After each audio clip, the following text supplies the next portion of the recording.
Pernikahan beda negara kembali menghebohkan warga Sulawesi Selatan. Kali ini terjadi di sebuah kampung pedalaman di Kabupaten Sinjai. Pernikahan campuran itu melibatkan seorang gadis Polandia bernama Veronica Kuras dengan seorang pria setempat bernama Randi Guntur. Resepsi pernikahan kedua mempelai pun digelar dengan busana adat Bugis Makassar pada Kamis 20 Juli 2023 kemarin. Tepatnya di Dusun Laya, Desa Tompobulu, Kecamatan Bulu Podo, Kabupaten Sinjai, Sulawesi Selatan.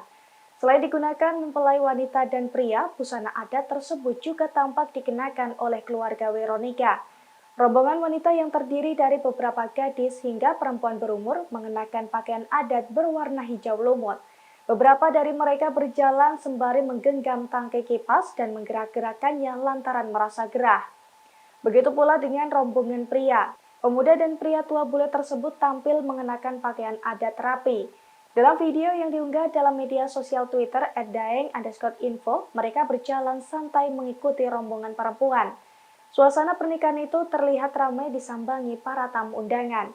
Para bule itu pun kompak mengikuti acara hajatan yang digelar di rumah mempelai pria.